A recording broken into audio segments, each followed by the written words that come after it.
이어서 다시 강의를 시작하도록 하겠습니다. 제가 아까 품질 관리 말씀을 드렸는데 이제 생산 관리 측면에서 또 사용되는 부분에서 잠깐 사례를 말씀을 드리고 오늘 배웠던 기술 통계치에 대해서 좀 정리하도록 하겠습니다. 그 생산 관리에서 하는 가장 중요한 척도는 목표량 그리고 그 일정한 수준의 품질을 유지하는 거. 이 두 가지가 생산 관리의 가장 큰 목표라고 보시면 될 것 같아요. 그래서 실제로 만약에 계속해서 우리가 이렇게 사격을 했을 때 그 타격이 여기에 일어난다. 그러면 우리가 정확히 볼 수 있죠. 아, 목표치가 아예 달라 있구나. 그래서 0점 조절을 다시 타격으로 하면 되겠죠. 그런데 여기서 보시면 어때요? 이렇게 랜덤하게 막 일어나고 있어요. 목표치에 대해서 랜덤한 이러한 관리가 있으면 실제로 사격 훈련 다시 받아야겠죠. 처음부터 다시 해야겠죠. 그래서 이렇게 생산 관리를 하는 데 있어서 정확한 0점, 이 목표 생산량에 대한 조중이 필요하고 일정한 어떠한 퀄리티 컨트롤이 일어나는지에 그 품질 관리가 되어져야 되는 거. 이 두 가지가 계속 병행이 될 것 같은데 이것들을 좀 수치화해서 설명을 드리자면 실제로 이 안에서 이 파란색 그래프와 이제 검은색 그래프 한번 보실게요. 이게 목표 생산량과 일정 수준의 품질을 유지한다는 것의 개념이 우리가 어떠한 생산량을 가지고 목표 생산치 이 평균이 일어나고 있고 일정 수준의 품질은 얼마만큼 일어나고 있는지의 전체적인 분산값이라고 보시면 될 것 같아요. 그래서 이상적인 정규 분포에 비해서 측정된 정규 분포가 이렇다. 그러면 보세요. 전체 퍼져 있는 정도 분산값은 같죠. 그런데 어때요? 평균값은 달라 있죠. 그러면 실제로 목표 생산량의 이 평균값을 전체적으로 이동해야 된다는 이러한 부분으로 보시면 되겠죠. 그래서 이상적인 정규 분포에 비해서 측정된 정규 분포 그 그래프만 보더라도 우리가 무엇을 바꿔야 되는지 여러분들이 금방 알아내실 수 있을 것이라 생각이고 이 두 번째 그래프에서 한번 보실까요? 여기서는 이 파란색 그래프와 검은색 그래프를 보시면 이 검은색 그래프가 바로 이상적인 내가 원하고자 하는 품질 관리의 그래프예요. 그런데 실제 측정된 그래프를 보니까 이렇게 되어 있어요. 그럼 어때요? 더 퍼져 있죠.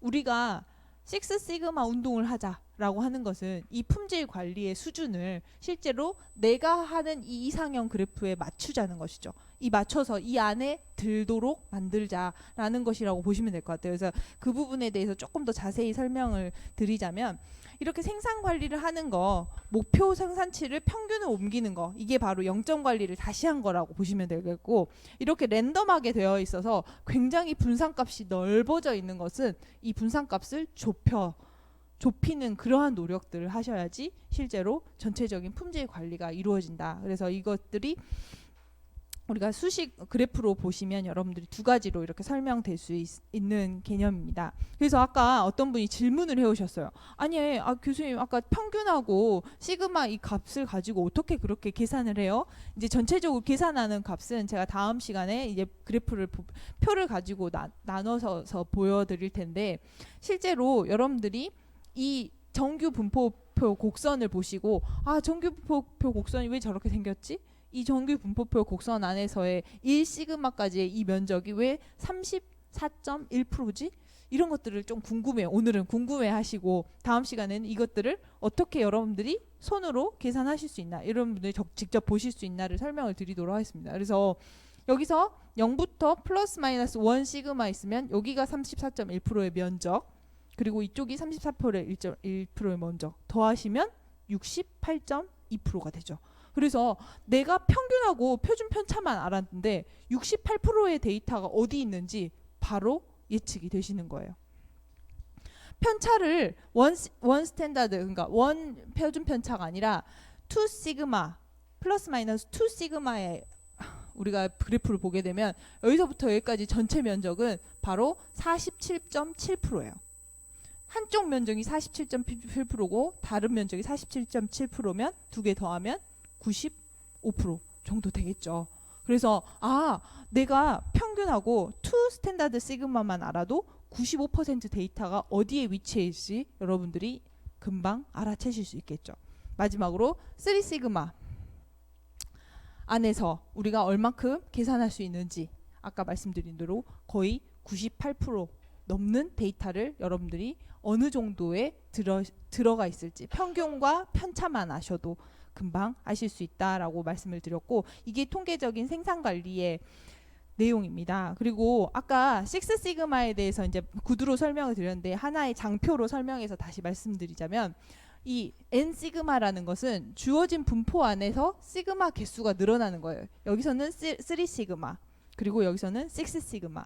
그러면 여기 3 시그마에 있을 때의 규격 하한선과 상한선에 미달나는 불량품이 얼마인가 보시면 되겠죠.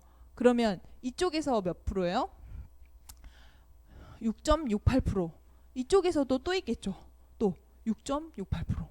그렇게 되어지겠죠. 그런데 이것을 3 시그마가 아니라 4 시그마, 5 시그마, 6 시그마 정도 가게 되면 어떻게 되냐? 전체 100만 건에서 3.34개, 100만 개의 생산품을 만들었어요. 여러분 골프공을 100만 개를 만들었어요. 그 중에서 3.34개 이하의 불량률만 허용한다라는 것이 바로 6 시그마의 개념입니다. 그래서 우리가 평균과 표준 편차 이 두 가지만 가지고 통계적인 퀄리티 컨트롤 한다라는 개념이 바로 이 그래프에서 나왔다라고 보시면 될 것 같아요. 6 시그마 어렵지 않죠? 어려우신가요? 네. 그래서 이러한 데모를 보면서 우리가 이 3 시그마와 6 시그마 안에서 이게 우리가 공장을 운영하고 어떠한 퀄리티 컨트롤을 계속 하다 보면 실제로 그 아래로 미쳐야 되는 그러한 불량률을 허용하는 기준이 바로 이 통계적인 평균과 표준 편차에서 나왔구나라고 이해하시면 될 것 같습니다.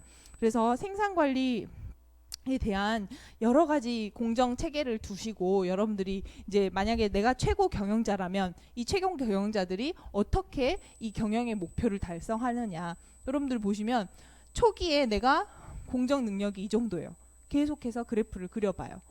얼만큼 우리가 도달하고 있는지. 근데 이러한 공정 능력을 여러분들이 목표치를 세우시는 거죠. 달성하고자 하는.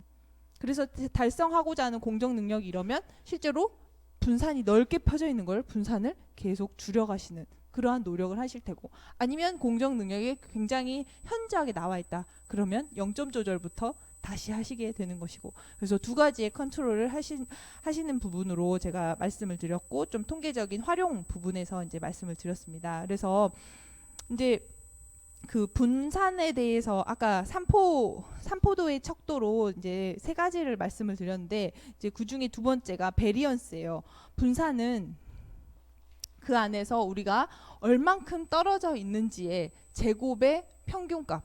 그런데 이 제곱의 평균값 스퀘어하고 민을 한 것에 루트를 씌우면 바로 표준 편차가 되는 거죠. 그래서 여러분 오늘 표준 편차는 루트, 민, 스퀘어구나. 이 세 가지만 기억하시면 되구나. 여러분들 기억하시면 좋을 것 같고, 이제 여러분들이 이제 하나 이제 좀 의문이 가시는 것이 있을 거예요. 어떨 때 보면 분산을 계산할 때 여기 안에서 n-1로 계산할 때가 있고, 어떨 때는 n으로 계산할 때도 있어요. 어떨 때 n-1이고 어떨 때 n인지, 어떨 때는 여기가 분산값이 n의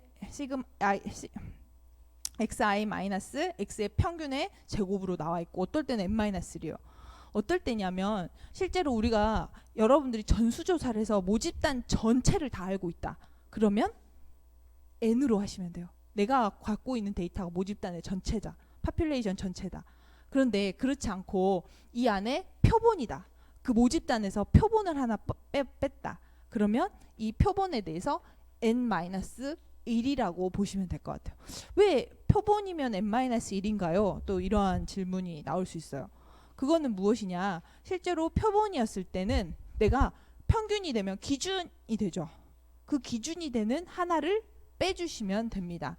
그래서 그 n과 n-1이 좀 다른 거니까 분명히 오늘 수업 시간에 내가 여기 n-1이라고 배웠는데 분산할 때 n으로 돼 있네? 그렇게 이동하지 마시고 n으로 할 때는 전체 파퓰레이션, 우리가 모수 전체를 가지고 낼 때는 n, 그리고 샘플만 가지고 할 때는 n-1 이렇게 여러분들이 기억하시면 될 것 같습니다. 그래서 분산까지 말씀을 드렸고요. 이제 이따가 제가 엑셀로 하는 방법에 대해서 좀 말씀드리도록 하겠습니다. 그래서 이 아까 표준 편차 이제 말씀드렸는데, 표준 편차 아까 최비셰프 정리라고 부등식에서 말씀을 드렸죠.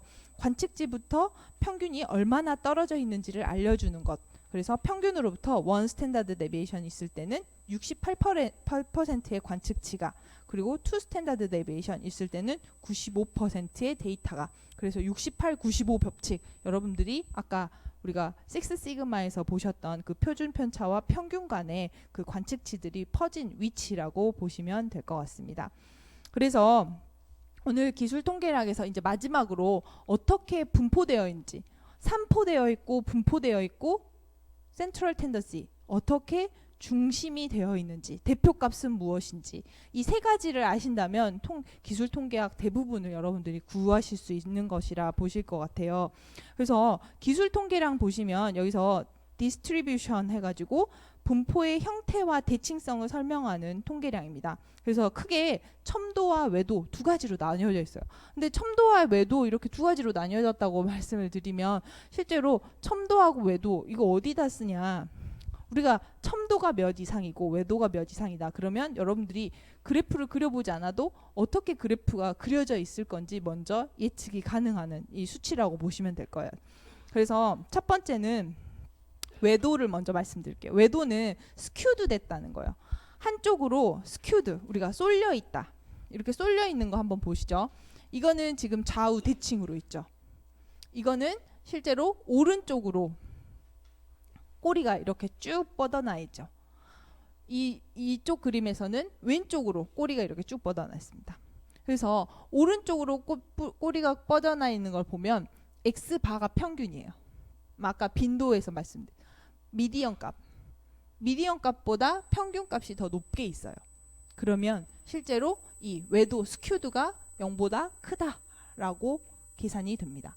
그리고 두 번째, 왼쪽 코리표에서 보시면 평균보다 이 미디언 값이 더 작아요.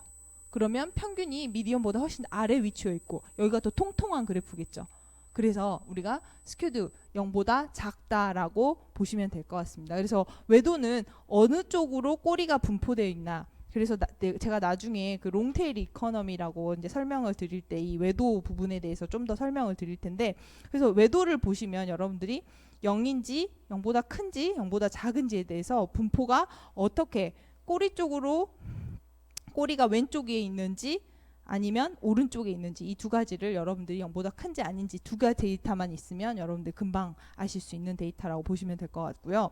그다음에 이제 첨도는 뭐냐, 아까 우리가 생산 관리할 때 내가 갖고 있는 목표치에 비해서 얼만큼 퍼져 있는지 이 데이터를 분산으로도 볼 수 있지만 이 첨도로도 볼 수 있습니다.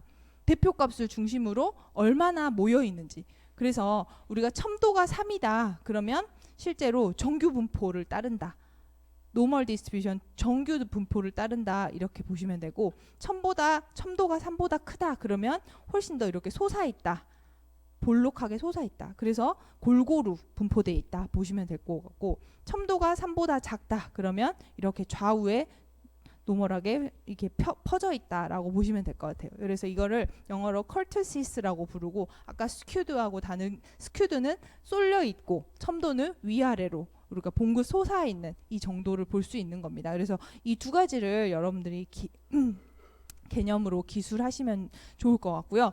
이제 마지막으로 우리가 기술 통계량 낼 때 어떤 값에 대해서 실제로 자유도, 이탈값 이런 말들을 많이 들으실 거예요. 이제 이탈값은 영어로 아웃라이어라고 부르고요. 자유도는 디그리 오브 프리덤이라고 부릅니다. 자유도, 뭔가 자유로운 정도, 뭐 이렇게 이제 얘기가 되기도 하는데, 실제로 자유도라는 것은 아까 우리가 표준 편차 계산하실 때 표본, 샘플을 가지고 하면 n-1이라고 말씀을 드렸죠. 그 -1을 왜 빼냐? 모든 데이터들은 다 뿌려져 있는데 표본이 된다면 표본의 기준이 있겠죠. 표본의 기준으로부터 얼마가 떨어져 있냐. 그럼 기준이 되는 애는 빼줘야겠죠. 그래서 자유도는 항상 내가 갖고 있는 자료의 개수 -1을 해주면 됩니다. 그래서 여기서 우리가 자유도를 구한다.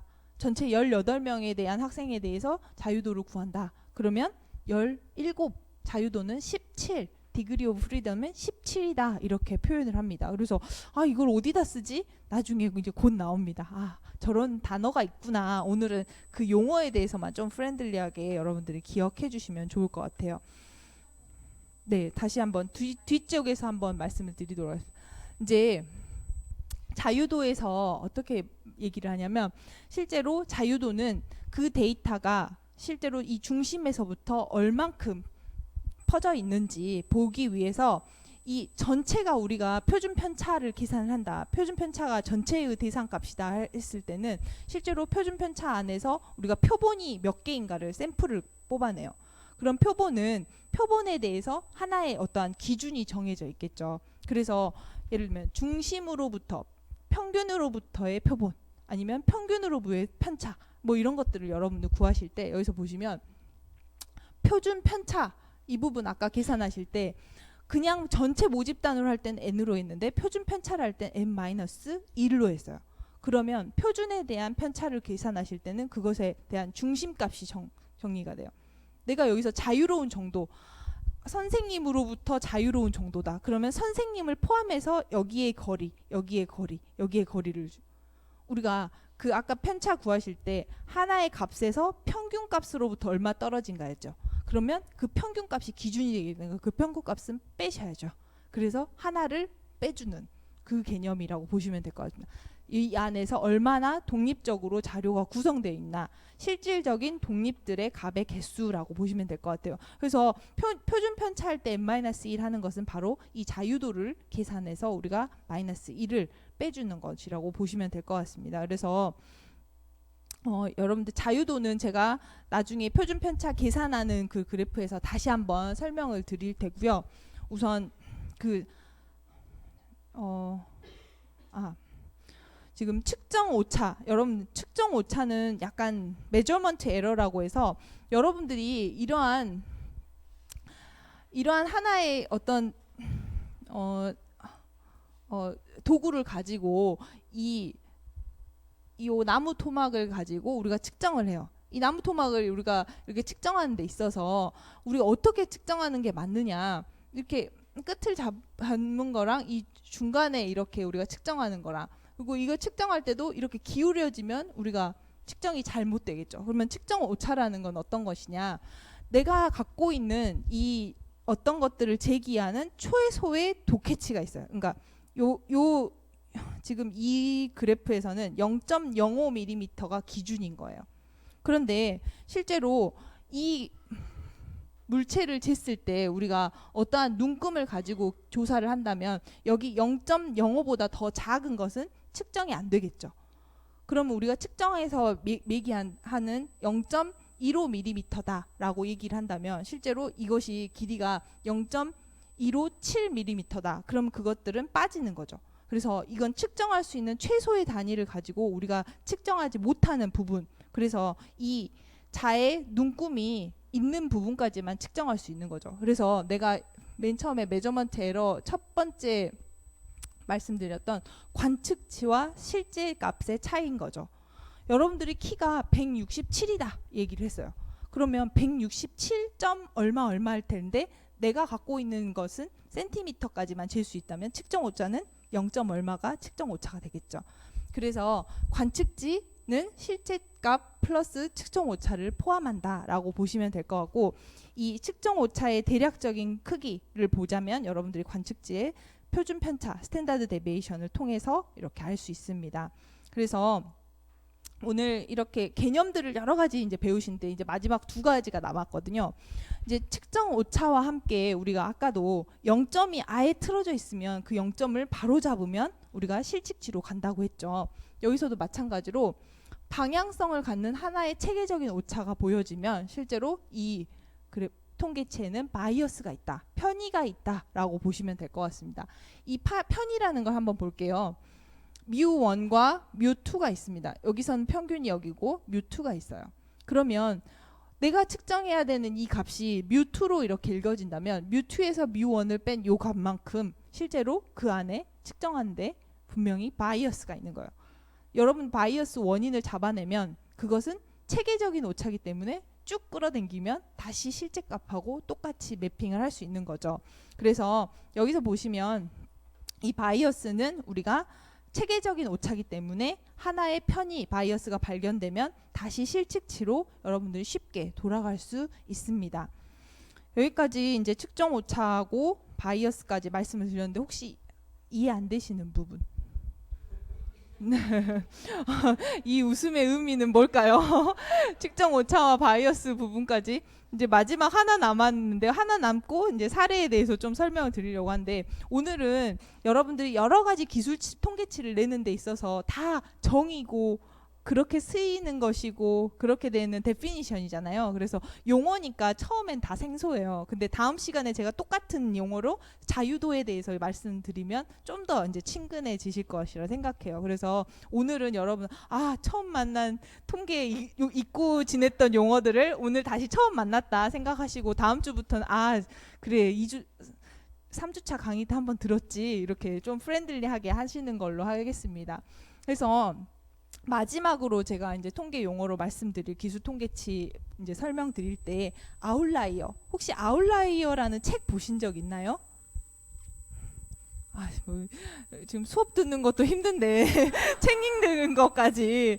아웃라이어란 책에서는 실제로 말콤 글래드웰이라는 어떤 저널리스트가 쓴 책이거든요. 근데 그 사람이 뭐에 대해서 썼냐면 아웃라이어, 평균치보다 굉장히 동떨어진 이상현상을 보이는 사람들에 대한 특징에 대해서 책을 썼어요.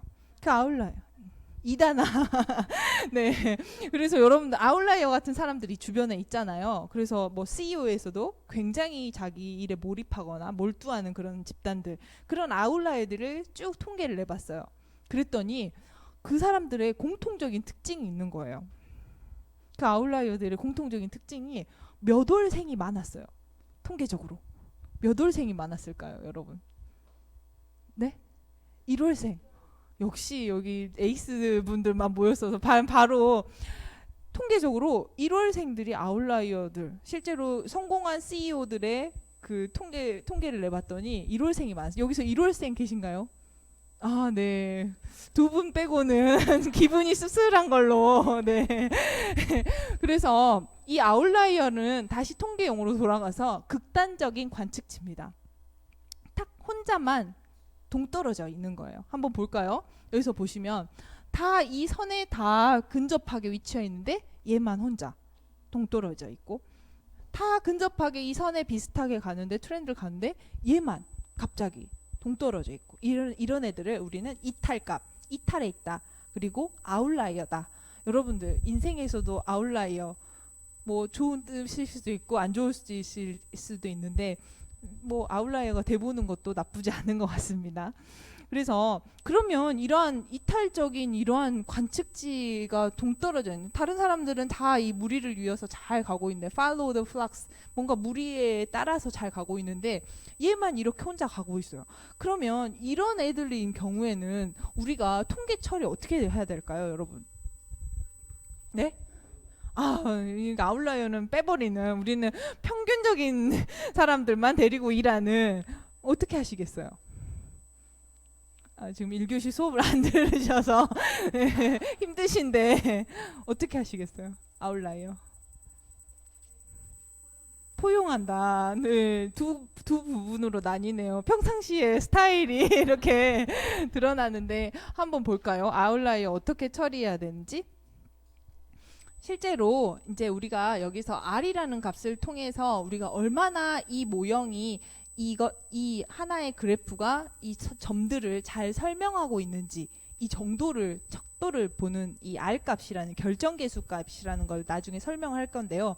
어떤 분이 지난 학기에는 이 결정계수 값을 알아가지고 회사에서 굉장히 임원들한테 칭찬을 받았다고 그렇게 말씀하시더라고요. 근데 이 R값이 바로 결정계수, 이 모형이 얼마나 결정력이 있는지. 그래서 여기서 보시면 0.49, 이거는 0.7이에요. 아웃라이어를 아까 제거하신다는 분 제거하셨더니 0.7이 됐어요. 아웃라이어를 포함했더니 이 모형의 결정계수가 0.4가 됐나요? 이 말은 무슨 말일까요? 아웃라이어를 포용하면 이 모형이 설명하는 설명력이 뚝 떨어지는 거죠. 그 아웃라이어를 포함하고 있으니까. 근데 아웃라이어를 제거하면 실제로 결정계수 값이 쭉 올라가죠. 그럼 무엇이 맞을까요? 어떻게 통계 처리를 해야 되는 걸까요? 이렇게 다르게 나오면 버려야 돼요. 끝까지 버림을 고수하시고 어떻게? 네. 역시 대표님이시라 뺄 건지 넣을 건지를 의사결정하기 위해서 맞습니다. 여러분들이 두 가지를 다 레포팅을 하셔야 돼요. 아웃라이어를 넣어서 결정계수, 빼서 결정계수. 왜 이런 아웃라이어가 생겼는지를 알아내는 것이 실제로 계속해서 이상현상이 일어나는 것들이 만약에 불량을 야기하는 저 징조라면 쟤를 빼면 되죠. 그리고 이것들이 전체 트렌드에 많이 얼만큼 영향을 주는지를 이렇게 산술적으로 계산해낼 수 있는 게 바로 통계입니다. 굉장히 유용하죠. 제가 유용하다고 계속 말씀을 드리고 있는 것 같아요. 그래서 아웃라이어까지 이렇게 설명을 드렸는데 오늘 굉장히 많은 부분들을 이제 설명을 드리면서 이것에 대해서 어떻게 기술 통계량을 내는지 엑셀에서 제가 이따가 좀 설명을 드릴 거고요. 우선은 이걸 가지고 이제 여러분들이 인구수나 출산율 데이터를 이렇게 쭉 보시면 이러한 기술 통계표들이 앞으로 어떤 것들을 우리가 좀 더 오류 있는 데이터들이 있는지 한번 보실 수 있을 것 같아요.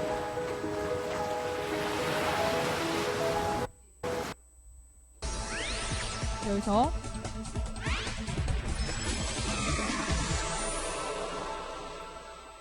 뉴스를 하나 보도록 하겠습니다. 가보면 거짓골을 못 면한다.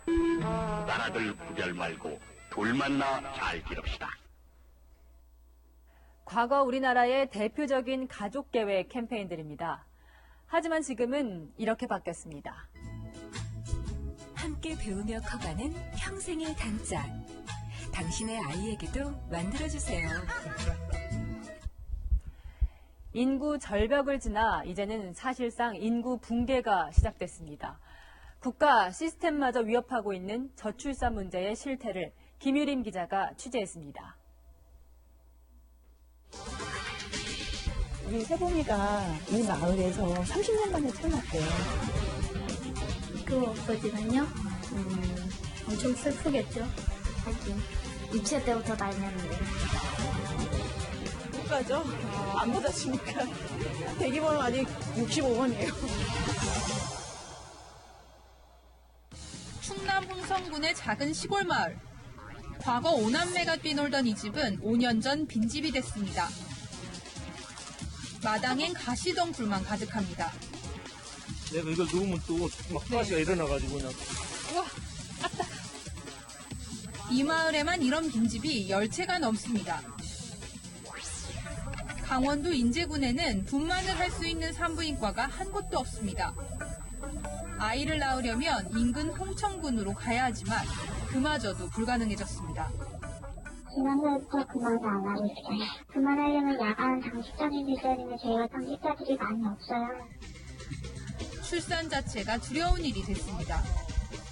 둘째를 낳으려고 하면 이제 출산 또 하러 또 여기가 아닌 다른 곳에 또 가야 되잖아요. 그러면 또 지금 아기가 또 걸리잖아요. 아기를 봐줄 사람이 없고 또 아빠가 일을 포기하고서 봐든지 해야 되고.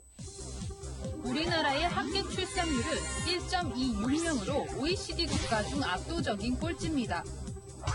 더 큰 위기는 3년 뒤에 찾아옵니다. 1997년 IMF 사태 이후 출산율이 급감하며 신생아 50만 명 선이 무너졌는데 당시 태어난 아이들이 20대가 되는 2020년 이후 출산 가능한 인구가 급속히 줄어드는 겁니다. 청소년은 한 해에 한 40만 명밖에 없어요. 그 중에 절반이 여자아이들이고 20만 명이 출산을 지금처럼 하나만 하면 그럼 20만 명이 나오는 거예요.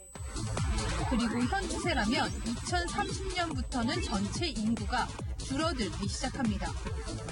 인구 절벽을 지나 본격적인 인구 붕괴가 우리를 기다리고 있습니다. 아기 울음소리가 사라지고 산부인과가 사라지고 학교가 사라지면서 전국 시군구 228개 중 3분의 1 이상은 30년 안에 사라질 수 있습니다. 이렇게 인구가 급격히 줄면 어떤 문제가 생길까? 20대 인구가 필요한 부분이 기술 인력들이 많이 집중되어 있습니다. 일본이나 독일에서도 이런 20대 인구 감소를 겪으면서 또 기술 인력 쪽에서 부족을 겪었고요. 기술 인구 감소는 국가 경쟁력을 떨어뜨려 일자리가 감소합니다. 이는 다시 청년 빈곤, 노인 빈곤으로 이어지고 막대한 재정 부담을 주는 악순환이 반복됩니다. 이 때문에 정부는 최근 10년간 80조 원을 투입했습니다. 그러나 같은 기간 출산율은 제자리 걸음을 하고 있습니다. 무엇이 문제일까? 부모들이 선호하는 국공립 어린이집 정원은 전체 대상자의 8%만 수용할 수 있습니다. 민간 어린이집도 뭐 0세부터 영아반들은 티오가 거의 없어가지고 그것도 한 1년 넘게 기다려야 되는 것 같더라고요. 국공립은 거의 세 자릿수 대기번에서 시작하게 되고. 비정규직이나 계약직 여성들에게 육아휴직은 그림의 떡입니다. 남성 육아휴직 사용자는 올해 들어서야 10,000명 선에 도달했습니다. 집에서 아이를 키울 때 지급하는 가정 양육수당은 10만 원에서 20만 원 사이인데 부모들의 기대와는 거리가 멉니다. 정상적인데 아이가 미숙아로 태어나 보니까 분유랑 보충제만 100만 원이 넘어요. 수입이나 이런 거 이제 반으로 이제 줄고 이제 또 나가는 거는 뭐 한 1.5배. 현실적인 지원은 아닌 것 같아서. 소규모 지자체의 양육 환경은 더 열악합니다. 얘는 그냥 집에서 놀고 있는 6째 김종환입니다. 그리고 막내 태석이. 7번째 막내가 태어났을 때 받은 건 출산지원금 30만 원과 유모차 한 대가 전부였습니다. 재정이 어려운 지자체라든가 그런 예산들이 없는 지자체에서는 사실 후원해주기가 그런 복지 예산을 해주기가 굉장히 힘들 것 같아요. 여기까지 보셨습니다. 이제 출산율이라는 거에서 시작했는데 굉장히 많은 사회 문제가 들어가 있죠. 그래서 여러분들이 인구 붕괴라고 얘기하시지만 사실 어떻게 보면 절벽인 거죠. 우리가 IMF 때 아까 보셨죠. 거의 20만 명 이상이 갑자기 줄어들었고 이제 앞으로 2년 후 20대 이제 경제 활동 가능한 인구가 실질적으로 줄면서 그 중에 또 반이 가임 여성이 되는 거죠. 그래서 여러분들이 실제로 이 데모그래픽 트렌드 코리아라는 요 영상을 보시면 60년대부터 2065년까지 실제로 이 통계청에서 나온 데이터를 가지고 간단하게 어떻게 우리가 데모그래픽이 변했는지가 보여질 거예요. 여러분들이 한번 쭉 보시면 80년대, 90년대 우리가 얼만큼 고령화 사회로 가고 있는지 쭉 보여주시죠. 같은 그래프를 두고 시차를 두고 계속해서 변령해서 보여주니까 우리가 31년 정도의 피크치를 토탈 파퓰레이션 피크치를 꼽고 그 다음부터는 우리가 계속해서 인구가 감소됩니다. 그래서 여러 가지 경각심을 나타내는 이런 그래프들을 먼저 좀 소개를 해드렸고 여기 안에서 우리가 출산율, 출생률, 합계 출산율 뭐 이런 것들 계속 섞여서 막 보여지시죠. 실제로 출산율과 출생률 또 합계 출산율은 좀 다른 개념입니다. 출산율은 무엇이냐?